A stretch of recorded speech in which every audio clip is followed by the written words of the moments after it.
Mark Dalton was the kind of man people trusted without hesitation. A decorated police officer, husband, and symbol of stability in a town where gossip traveled faster than the evening train. At 40, he had the square jaw, steady stare, and air of certainty that made his neighbors feel safer just knowing he lived among them.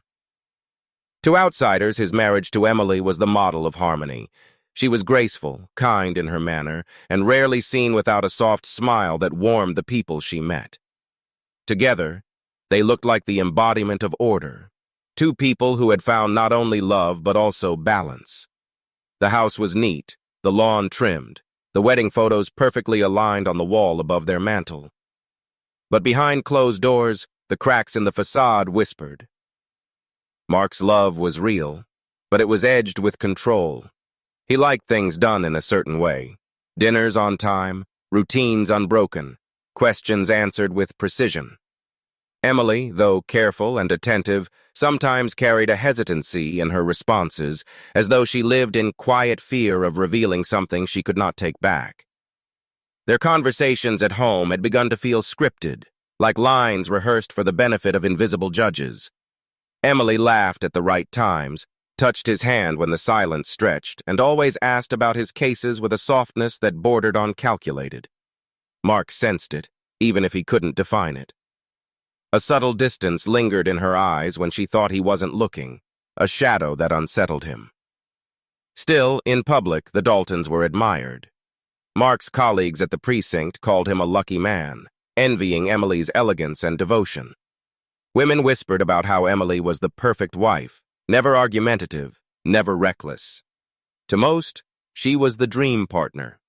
To Mark, she was his pride, an extension of his image as a man who had built everything right.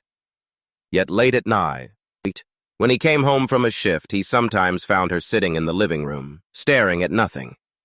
When he asked what she was thinking, she brushed it off with a smile and a soft, "Just tired." But her tone was too sharp, too quick, like a door being closed. Mark dismissed it at first. Everyone had secrets, he told himself, small things. Harmless things. But he was trained to notice details others missed.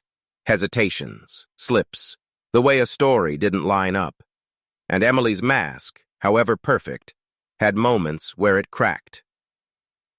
There was one evening when he caught her deleting messages from her phone the moment he walked in. Another night when she excused herself abruptly to the bathroom after dinner, staying too long with the water running, as though hiding something. He wanted to believe these were coincidences, but belief was fragile, and suspicion came naturally to him. It wasn't evidence yet, but it was enough to plant a seed. And as much as Mark trusted his instincts on the job, he resisted applying them at home.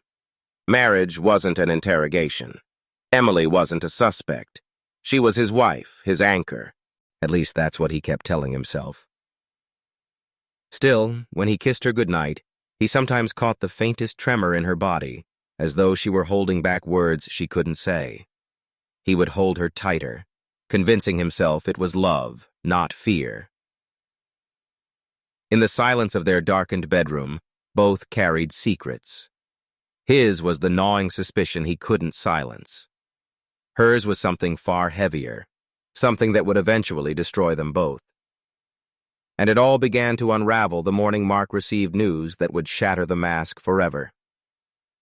The morning began like any other, but a dull ache gnawed at Mark's chest, a fatigue that refused to loosen its grip. At first, he chalked it up to stress, late nights on the job, too much coffee, not enough rest. But when the headaches grew sharper and his energy slipped away even after a full night's sleep, the unease became impossible to ignore. Emily noticed his restlessness, offering soft concern. "Maybe you should see a doctor," she murmured one evening, her hands brushing his arm as he sat hunched at the kitchen table. Her eyes lingered on him with a worry she tried to hide, but her voice betrayed her. Mark hated hospitals.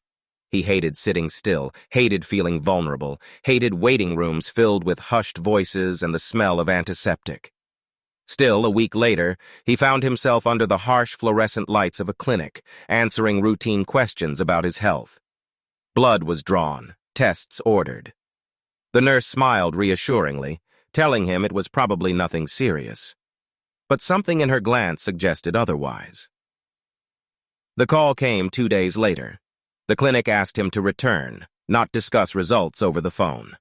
Mark's gut tightened as he drove, his hand gripping the wheel harder than necessary.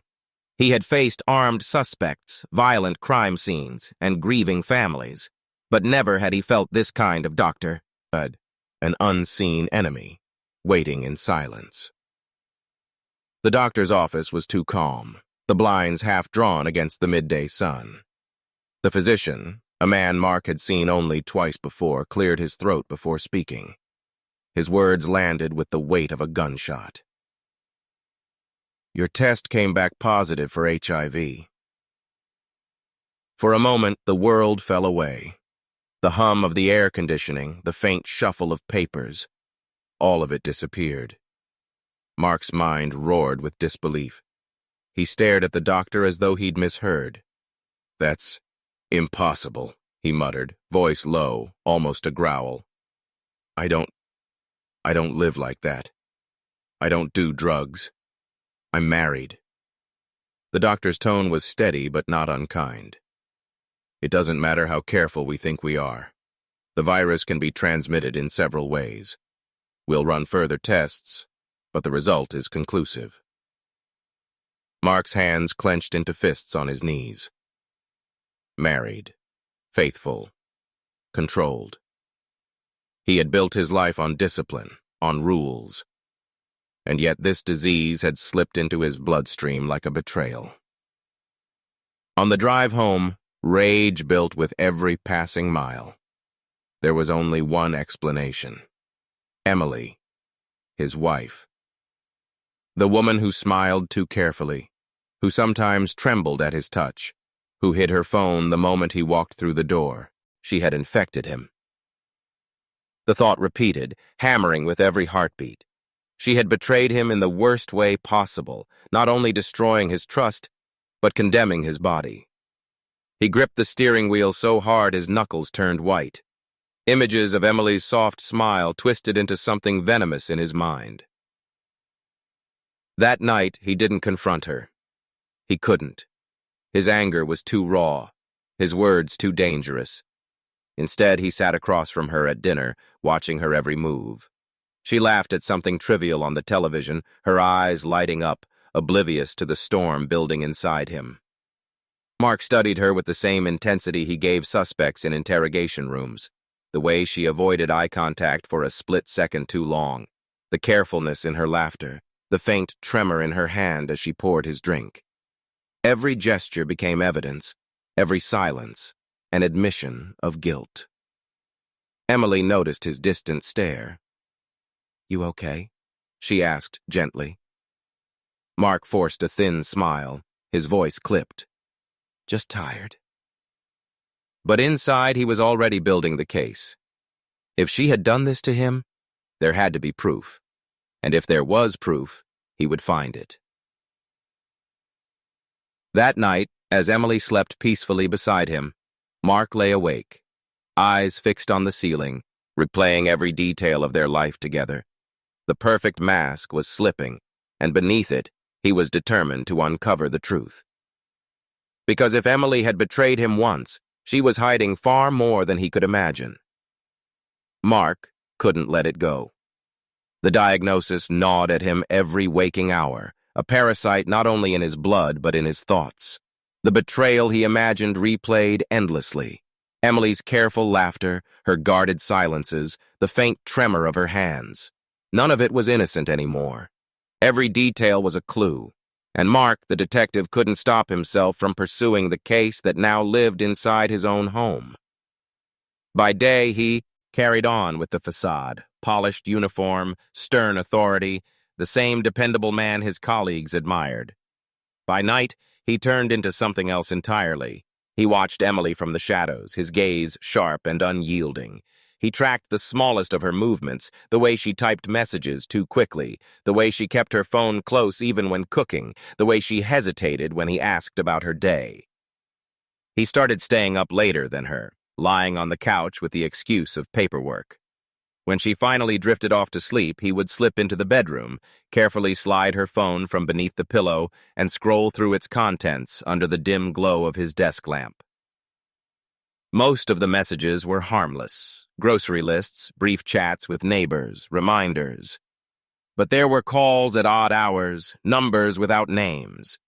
Some had been deleted, but Mark knew how to dig deeper. He pulled records from the phone company, printing them out at the precinct under the guise of routine work. The numbers appeared again and again, like whispers in the dark that never stopped. One evening, when Emily thought he was in the shower, Mark watched her through the crack of the bedroom door. She was sitting cross-legged on the bed, whispering into her phone.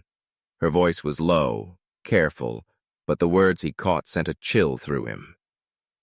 "I can't. He'll know. I can't keep hiding it forever." The silence on the other end stretched, and then she murmured, "I'm scared." Mark's blood turned cold. She was hiding something, and not just the disease. Something larger, something darker. When she noticed his shadow on the wall, Emily flinched and snapped the call off. By the time he stepped into the room, she was smiling too brightly, tucking the phone beneath the sheets. "Who was that?" he asked casually, though his voice carried a razor's edge. "Just a friend from college," she replied quickly. Too quickly. "She's going through a rough time." Mark held her gaze, his silence stretching until her smile faltered. Finally, he nodded, pretending to believe her. But inside, the fury twisted tighter. From that night onward, the house became a stage for unspoken battles. Emily moved carefully, as though sensing his watchfulness. Mark spoke less, but every glance was an interrogation, every silence an accusation. Their love, once a fragile thread, now felt like a noose tightening around them both. The whispers in the dark grew louder in his mind. He replayed her words, her silences, the faint sound of fear in her voice on that hidden call. He didn't just suspect anymore. He was certain. Emily was lying to him. She had infected him, betrayed him, and now she was hiding something even worse. He needed answers, not assumptions, not suspicions. Confessions. Mark knew the time for quiet observation was ending. The detective in him wanted evidence, but the betrayed husband in him wanted truth torn straight from her lips. And soon, he would force her to give it. The night Mark chose to confront Emily, the air in the house felt charged, as if the walls themselves knew something inevitable was coming. He had watched her long enough, collected enough fragments of lies, half-smiles, and midnight whispers. The time for shadows was over. He wanted the truth, needed it. Emily was setting the table for dinner when he spoke, his voice sharp enough to cut through the clatter of plates. "Who were you talking to the other night?" She froze. For a moment, her hand hovered mid-air, gripping a fork too tightly. Then she forced a small laugh, the sound brittle. "I told you it was just a friend."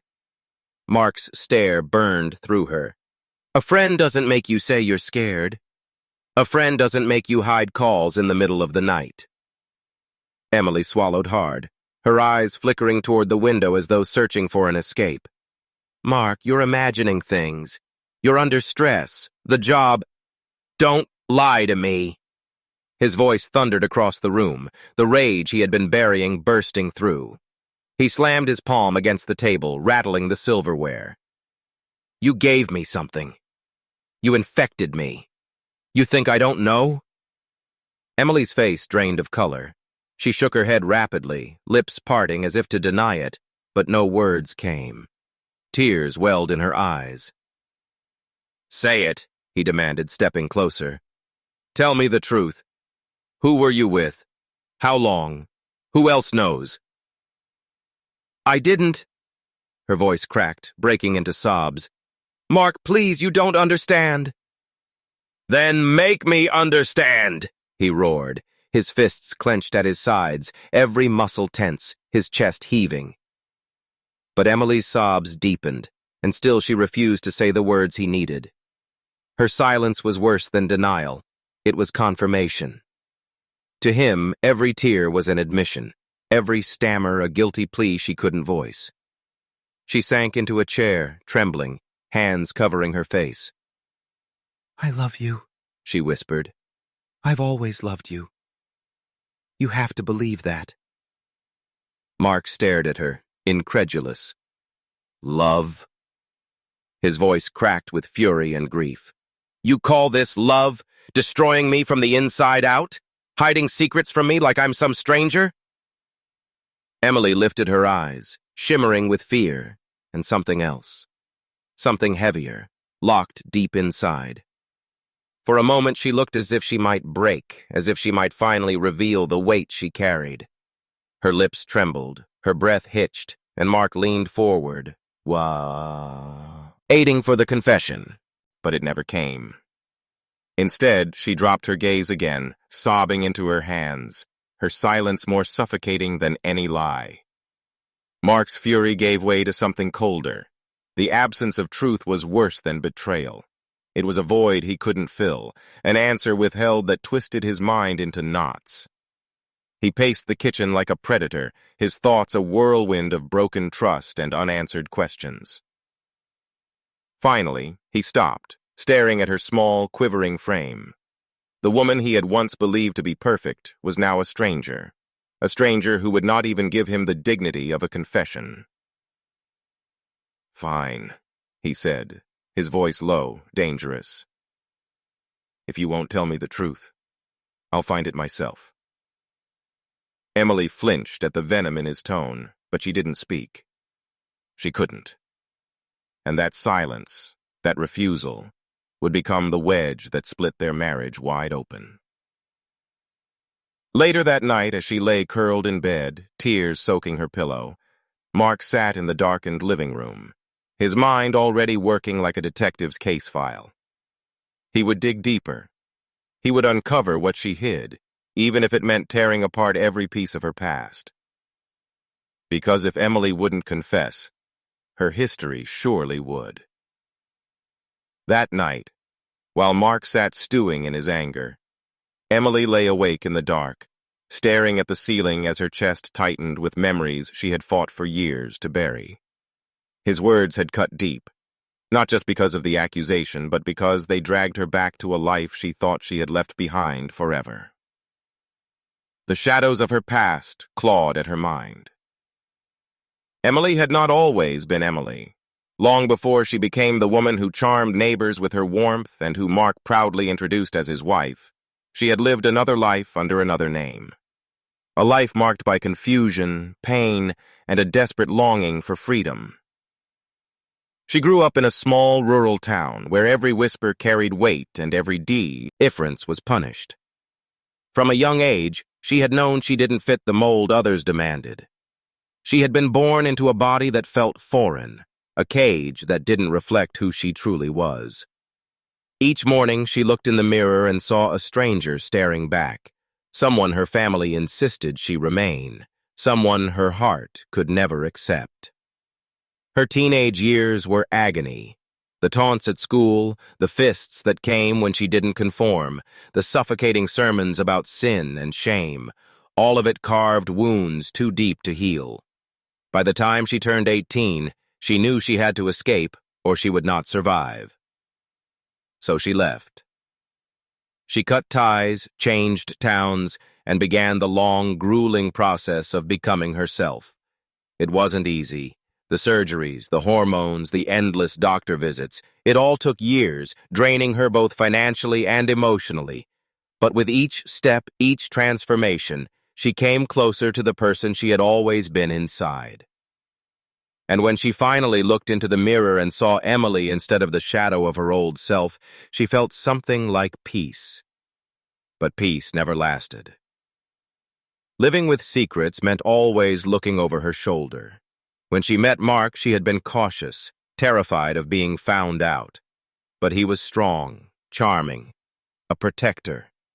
With him, she felt safe, for the first time in years.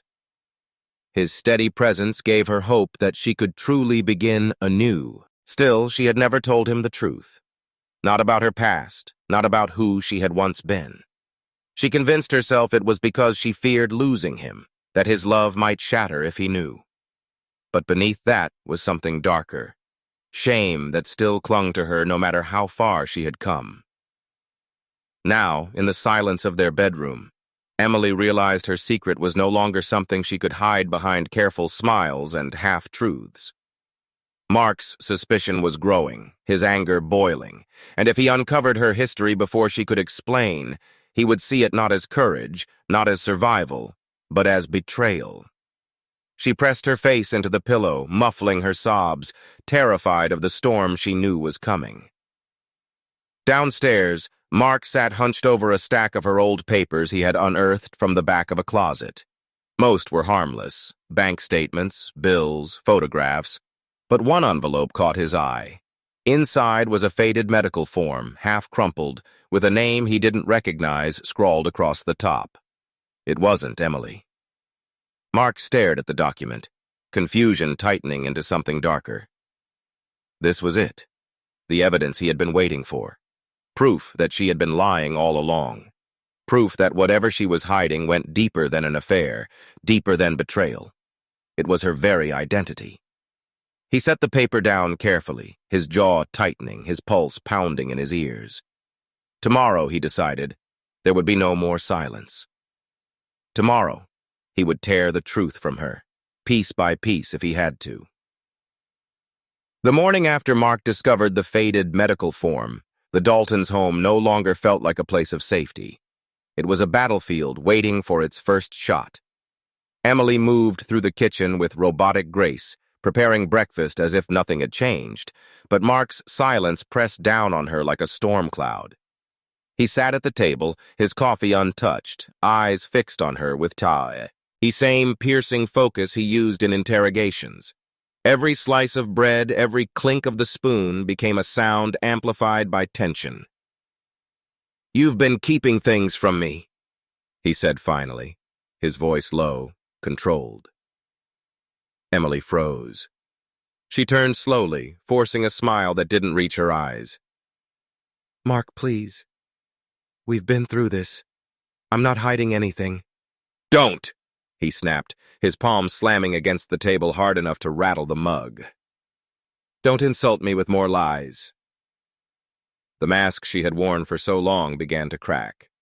Tears welled in her eyes, but the words, the confession, still refused to leave her lips.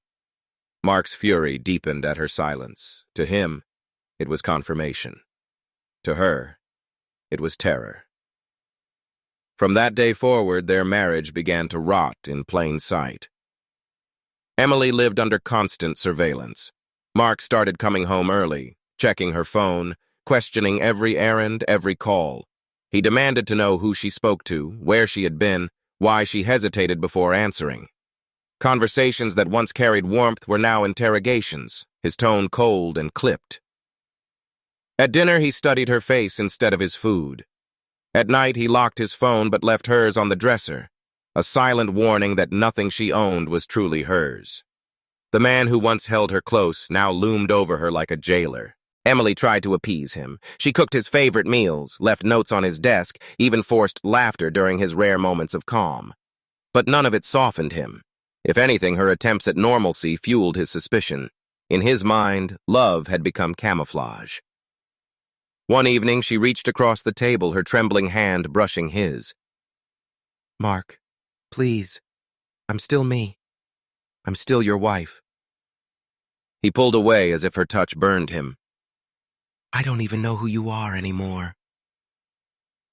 The words gutted her.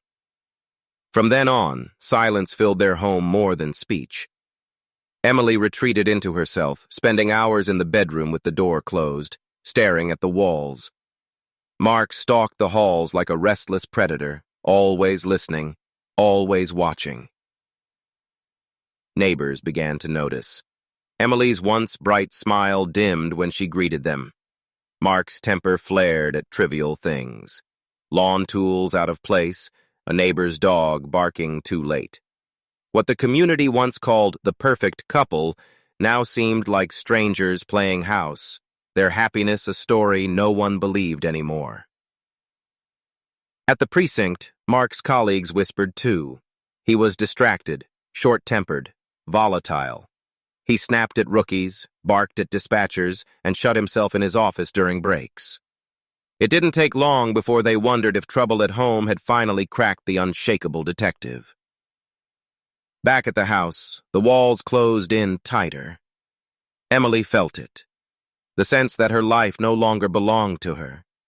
The secrets she had buried, the truth she had run from had seeped into every corner of their marriage, and Mark, relentless, would not let go until he exposed it all. Late at night, she would hear him pacing downstairs, the floorboards creaking with his heavy steps. Sometimes he would pause outside their bedroom door, lingering in silence before moving on. Those moments made her heart race with dread. The man who had she vowed to protect her, now felt like the most dangerous presence in her life. And Mark, consumed by betrayal, was no longer searching for answers. He was preparing for something far darker. The marriage wasn't just broken. It was collapsing into violence. The storm that had been building within Mark Dalton finally erupted on a humid Friday night. The air inside the house as suffocating as the silence that had dominated their marriage for weeks. Emily sat curled at the edge of the bed, her phone in her lap, staring at the dim glow of the screen without really reading the words. The walls felt too close, the shadows too heavy. Downstairs, she could hear Mark pacing again, those measured, thunderous footsteps that had become the soundtrack of her fear. The door opened without warning. He stood there, shoulders filling the frame, his eyes burning with the cold fury she had come to dread. "Who were you texting?" His voice was steady, but beneath it lay a tremor, a dangerous vibration like glass about to shatter. Emily clutched the phone tighter. "It's no one, Mark. Just a friend checking in." "A friend?" He stepped closer, his boots echoing against the hardwood. "Or someone who knows what you've been hiding." Her breath caught. The walls felt like they were closing in. She wanted to scream that he was wrong, that she was still the same woman he had fallen in love with, but the lie sat heavy in her throat. Mark snatched the phone from her hand, scrolling furiously. His grip tightened, knuckles white. "Always lies, always half-truths. I gave you everything, Emily. My name, my home, my trust. And what did you give me in return?" Tears spilled down her cheeks. "Please," she whispered, her voice breaking. "I never meant to hurt you. I just—" "Stop." His voice cracked like a whip, sharp enough to make her flinch. He hurled the phone across the room, shattering it against the dresser. The sound was final, like the snapping of a bone. Emily rose, her hands trembling as she reached for him. "Mark, we can fix this." But his rage had already swallowed him whole. He grabbed her by the arms, shaking her so hard her teeth rattled. "Fix this? You think this can be fixed? You lied about who you are. You lied about what you are. And because of you—" His voice broke, the fury giving way to something rawer, more guttural. "Because of you, I'm dying." Her eyes widened. For the first time, she saw the depth of his torment, the poisoned mix of betrayal and fear tearing him apart. "Mark," she gasped, "I didn't want you to find out like this. I was going to tell you—" "When?" His scream filled the room, rattling her to her core. "When it was too late? When I was already buried in the ground?" The words hung between them, thick as smoke. His breathing grew ragged, his body trembling as though every muscle was caught between collapsing and striking out. Emily sobbed, falling to her knees. "I was scared. I thought if I told you the truth, you'd leave me. I just wanted a life with you, Mark. A real life." He stared down at her, chest heaving, his hands clenching and unclenching at his sides. For a fleeting second, her words seemed to break through the fog, to remind him of the love they once shared. His jaw trembled, his eyes glossing with something dangerously close to grief. But the storm was stronger than mercy. With a guttural roar, he shoved her back, sending her sprawling against the nightstand. The lamp toppled, shattering on the floor, plunging half the room into darkness. Emily scrambled backward, her voice trembling. "Please, don't do this." But Mark no longer saw his wife. He saw the betrayal, the infection coursing through his veins, the truth he could never erase. Every breath felt like fire. Every thought screamed the same refrain. She ruined me. The breaking point had come. As he stepped toward her, fists trembling, Emily knew that the man she loved no longer existed. What stood before her was something darker, something violent, something ready to end everything they had built. Her sobs filled the room, blending with the sound of Mark's ragged breathing as the inevitable loomed closer. The storm had broken, and there was no going back. The room smelled of iron and fear. Mark Dalton stood in the half-dark, breathing shallowly, staring at what he had done. Emily's body was still, a chilling contrast to the chaos of the struggle, the toppled lamp, shattered glass, and scattered belongings bearing witness to the storm that had erupted hours before. His hands shook, but his mind, honed over years as a detective, began to work. First, control. He needed control. Mark wiped the sweat from his brow and took stock of the scene. Every move he had made tonight would be scrutinized. Every misstep could become evidence. He knew the importance of precision, of leaving nothing that could betray him. This was no longer about rage. It was about survival. Gloves on, he began systematically clearing fingerprints. Every surface he touched had to be cleansed. Door handles, drawers, the nightstand, the edge of the bed where she had tried to shield herself. He worked meticulously, as though disassembling the scene could undo the violence itself. Next came the blood. He dragged old towels from the laundry, saturating them in disinfectant. Each smear was scrubbed, each drop erased from the hardwood floor. His mind was clinical, detached. He told himself he was acting like a detective, methodically solving a crime, but the crime was his own. He checked every closet, every drawer, searching for items that might indicate a struggle. Nothing could be left to chance. He bagged Emily's phone, the remnants of shattered glass tucked into a small plastic pouch. Her purse was emptied, receipts and coins returned neatly to their compartments, the appearance of order restored. As he worked, Mark's thoughts were a swirling tempest. The love he once felt, the devotion he once revered, now twisted into contempt, rage, and fear. Emily had been his wife, his confidant, the anchor of his life. And yet, in the end, she had become the embodiment of betrayal. Or so his mind told him. He moved to the bedroom window, opening it slightly to let in the night air. The cool breeze carried the scent of rain, cleansing, almost mockingly pure. Mark inhaled deeply, trying to steady himself, trying to feel something human, but all he could summon was calculation. Every item returned to its place, every trace of chaos erased. He finally stepped back. The room looked normal again, deceptively serene, like nothing had happened at all. But he knew the truth. He could feel it in the rigid set of his shoulders, in the constant thrum of adrenaline that refused to dissipate. The clock ticked past midnight. Mark surveyed the room one last time, confirming each step. No fingerprints, no stray hairs, no misplaced object. He allowed himself a small, grim nod. The scene was clean. The evidence, gone, or hidden well enough that no one would suspect him. Yet even as he worked with clinical efficiency, his mind raced ahead. Neighbors, friends, colleagues, they would notice Emily's absence. Someone would come asking questions, searching for answers. The walls of his carefully maintained control were already beginning to tremble. Mark exhaled, stepping into the hallway. His face was calm, almost expressionless, but inside, the tension coiled tighter.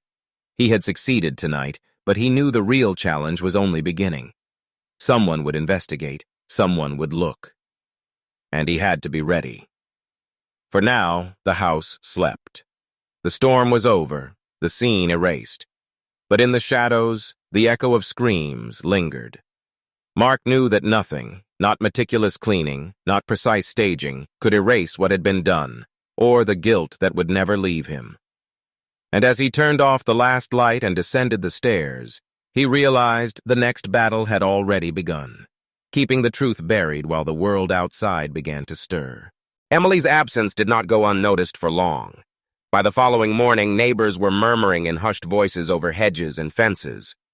The Daltons' home, once the emblem of stability and perfection, now radiated an uneasy silence. Windows remained shut, the mail piled neatly by the door. The faint smell of disinfectant lingered in the air, masking something darker, though no one could pinpoint it.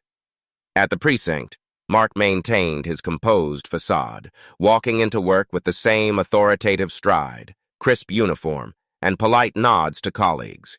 He even volunteered to help coordinate the search, offering details about her last known whereabouts, descriptions, and routines. Onlookers saw only the caring husband, eager to find his missing wife. But behind the mask, Mark's mind was a whirlwind of strategy, fear, and calculation. Detectives assigned to the case noted the oddities immediately. Mark was meticulous, almost overzealous in directing search parties, cross-checking phone logs and questioning neighbors. Every suggestion he made seemed precise, preemptive, as though he anticipated every move before it happened. Some colleagues whispered that his behavior was too perfect, too polished to be entirely genuine. The first few days were frustratingly quiet. Emily's phone showed no activity. Her usual errands went uncompleted. Friends called repeatedly, only to be met with polite, rehearsed excuses from Mark. "She must have gone to visit a relative," he said. "She needed some time to herself. Don't worry." His tone was calm, his gaze steady, so steady it discouraged further questioning. But cracks began to appear. One neighbor mentioned seeing him leave the house late at night carrying a large trash bag. Another reported that he seemed unusually tense during casual encounters, his eyes flicking toward every shadow. At the precinct, rookie officers noticed he flanched at certain questions, hesitation slipping into his otherwise flawless responses. Mark's carefully constructed story began to feel precarious, even to him. He had anticipated suspicion, but not the subtle way doubt could creep into the minds of those closest to him. A single comment, a passing glance, a whispered question, these were enough to unravel the meticulous web he had spun. He spent long hours replaying every interaction, analyzing body language, memorizing every detail of the search, anticipating where colleagues might look next. The detective in him was no longer a professional asset. It had become a tool of self-preservation, sharpening with each passing hour. Meanwhile, Emily's absence became a topic of media interest. Local news reported a missing person case, highlighting her seemingly perfect life and sudden disappearance. Calls flooded the precinct from worried citizens and distant relatives. Mark responded with practiced concern, yet every interaction tightened the coil of anxiety in his chest. Late one night, alone in the kitchen, Mark pored over documents he had secretly collected, phone records, bank statements, and the faint traces of Emily's past that he had uncovered months ago. Every line of data, every inconsistency became a potential clue, a potential weapon to justify what he already suspected. He could feel the walls of the investigation closing in. Every patrol car, every colleague asking questions, every neighbor peering through the blinds heightened his awareness. The man who had once held absolute control over crime scenes now felt the tension of being watched, of being evaluated, of being hunted by the very system he had served. Mark knew that sooner or later the truth would surface. The missing wife, the suspicious actions, the eerie calm. Everything had the potential to unravel his careful disguise. And when that moment came, he would need to be prepared, ready to twist reality, to manipulate perception, to maintain control. Because while the search was outward, the real threat was inward. the relentless truth waiting to be uncovered, hidden deep within Emily's secrets. And those secrets were closer than anyone realized, waiting to be revealed in files, records, and evidence that no amount of careful planning could erase. The quiet hum of the precinct was deceptive. To most, it was a normal Thursday evening, phones ringing, officers filling out reports, computers flickering with mundane data. But for Detective Harris, an unexpected discovery had just shattered that routine. While auditing old case files, he found a folder mislabeled, tucked between reports that should have been archived years ago. The folder was thin, unassuming, but the name scrawled across it in faded ink made his heart skip a beat. Emily Dalton. Previous identity records. Curiosity overtook caution. Harris slid the folder open, flipping through papers that documented Emily's life before her marriage to Mark. Birth certificates, medical records, legal name changes, all meticulously filed. One document in particular caught his attention, a series of medical evaluations confirming gender transition and identity changes.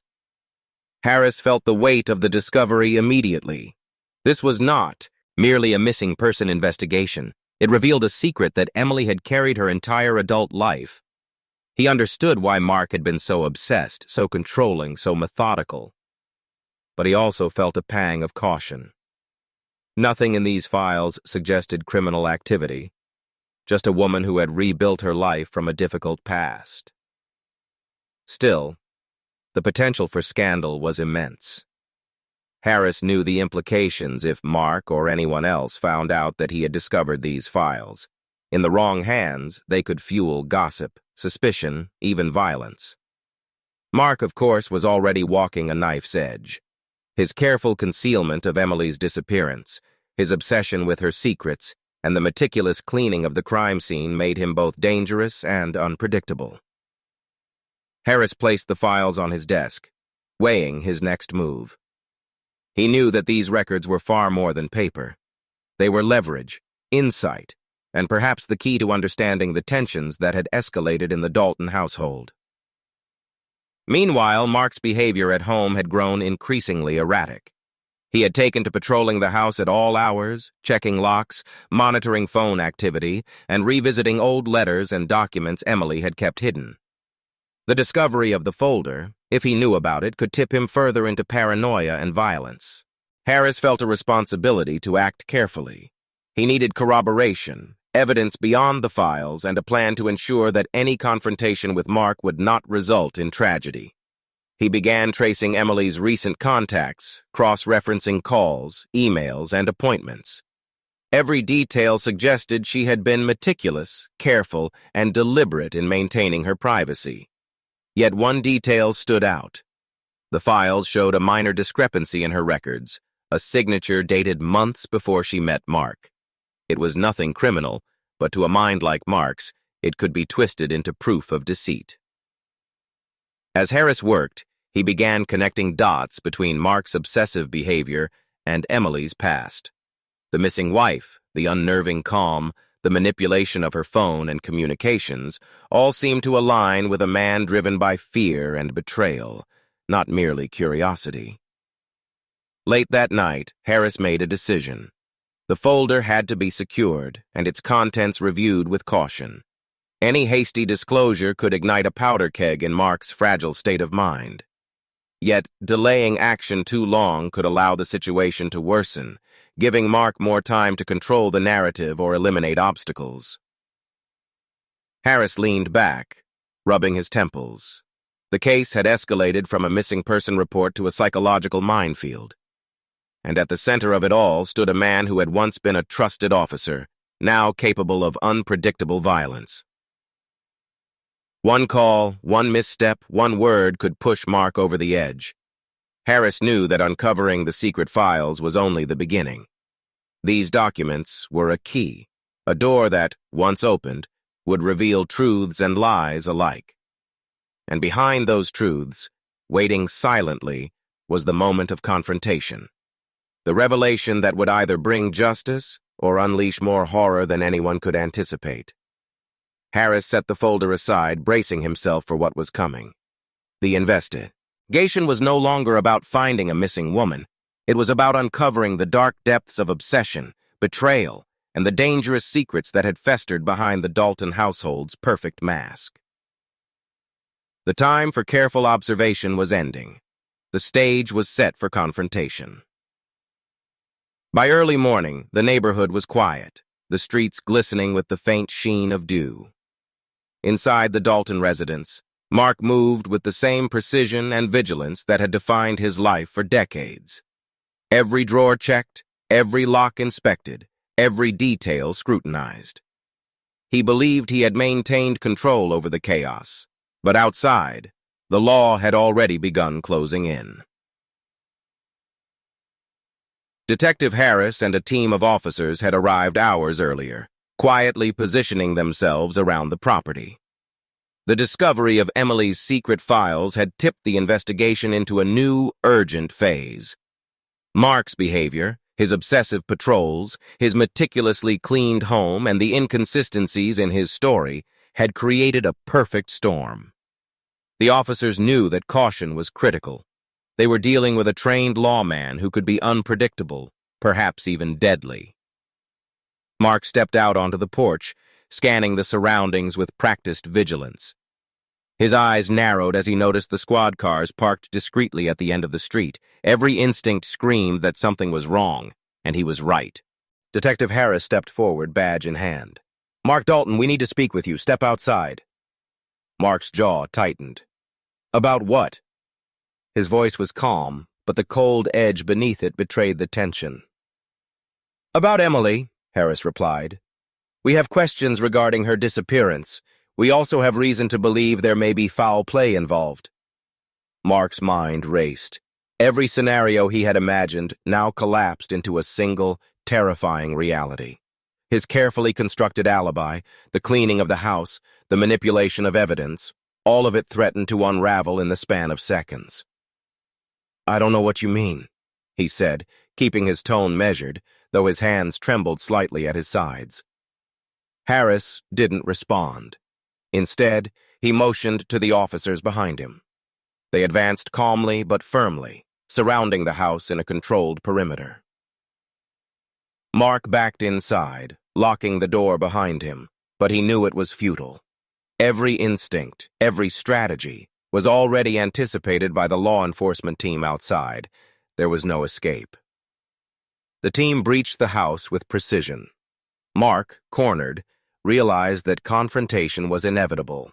His years of experience on the force gave him a split second to assess, to calculate, to prepare, but he was alone, and they were trained, coordinated, and resolute.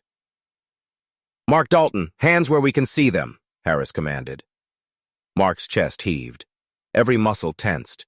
He glanced around the living room, seeing the remnants of meticulous cleaning, the perfect order he had maintained, and he understood the bitter irony. All his effort, all his control, had led to this moment.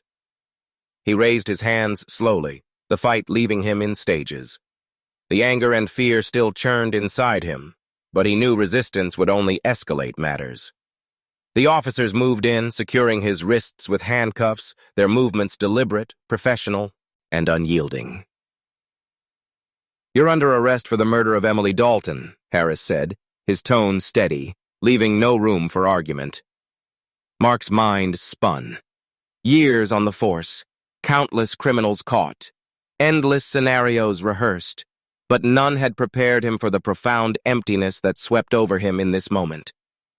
The control he had wielded so carefully, the mask of power he had maintained, shattered entirely. As he was led out of the house, the neighbors peered from behind curtains and fences. Some whispered, others stared in stunned silence.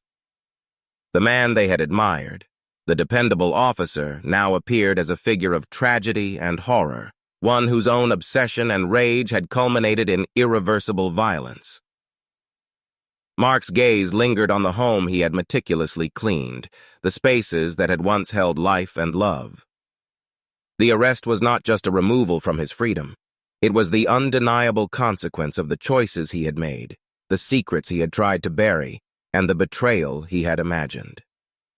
The squad cars pulled away slowly. Mark seated in the back, handcuffed, silent, every thought a swirl of rage, fear, and disbelief. The investigation would continue, questions would be asked, and the truth of Emily's final hours would be revealed. But for Mark Dalton, the moment was absolute. The law had claimed him, and the walls of his meticulously controlled world had collapsed entirely. The courtroom was silent, almost oppressively so, as Mark Dalton sat at the defendant's table. The uniformed officers who had arrested him weeks ago now occupied the benches, watching quietly as the legal machinery began its inevitable course. His hands, still restrained in cuffs during the preliminary hearing, rested limply on the polished surface in front of him. Every detail of the trial, from the judge's stern gaze to the murmurs of reporters in the back, weighed heavily on him. Mark had once controlled crime scenes with unshakable authority. He had interrogated criminals, pieced together fragmented evidence, and stood unflinching before those he pursued. Now, for the first time in his life, he was the subject of scrutiny, vulnerable and powerless.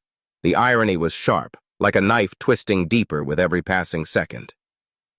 The prosecution laid out the evidence meticulously. Forensic reports, HIV, blood traces Mark had tried so carefully to erase, the witness statements from neighbors, and the discovery of Emily's secret past that Mark had obsessively unearthed himself. Each piece painted a picture of a man who had allowed rage, fear, and betrayal to overtake reason. A man who had meticulously planned, executed, and attempted to cover up the ultimate act of violence. Mark remained stoic through the presentation, but inside, a storm raged. Guilt, fear, and lingering obsession tangled together in a way that refused to release him. There was no relief, no justification that could ease the weight of what he had done. He had imagined control, imagined power over the narrative. But here in the courtroom, reality was undeniable. The law would not bend, and his past decisions had left him unredeemed.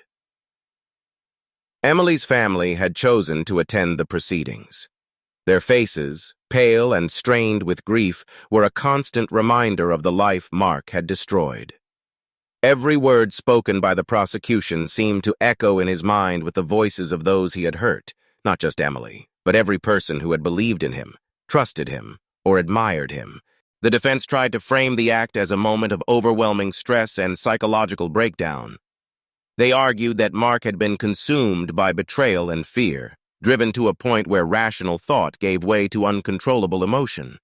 But the jury, listening intently, weighed the evidence of preparation, calculation, and the steps taken to conceal the crime. The room seemed to shrink around Mark as the trial continued. Witnesses recounted observations that revealed the depth of his obsession: late-night pacing, surveillance of Emily, and the chilling meticulousness in cleaning the crime scene. Even the secret files, intended to shield the truth, had become a catalyst in exposing his obsession. After days of testimony, the closing arguments were delivered. The prosecution's words were deliberate, unwavering: murder, deception, betrayal, and obsession, all tied to a man who had crossed a moral line from which there could be no return. The defense pleaded for understanding, for leniency, for recognition of the emotional torment that had guided his actions. The jury deliberated for hours. Each minute stretched longer, a palpable tension in the air that seemed to suffocate Mark. He watched their faces, reading their expressions, hoping for something. Hope itself, however faint, had no place here. Finally, the foreperson stood. The verdict was read aloud, every syllable heavy with inevitability. Guilty. Guilty of murder. Guilty of betrayal and concealment. Guilty of destroying the life he once vowed to protect. Mark felt nothing, not relief, not remorse, not liberation. Only the stark weight of consequences, the finality of a justice that would not restore what had been lost. The judge's gavel fell, echoing like the final seal on a life twisted by rage, obsession, and secrets. As he was led away, Mark glanced once at the empty chair where Emily would have sat. The realizzati, settled deep. There would be no redemption for him, no absolution, no second chance. The justice served was complete, but cold and unyielding. It punished, it concluded, but it offered nothing to heal. Outside the courtroom, the world moved on. Reporters filed stories, neighbors whispered, and life continued for everyone except Mark, now confined by law and by the consequences of choices made in the dark.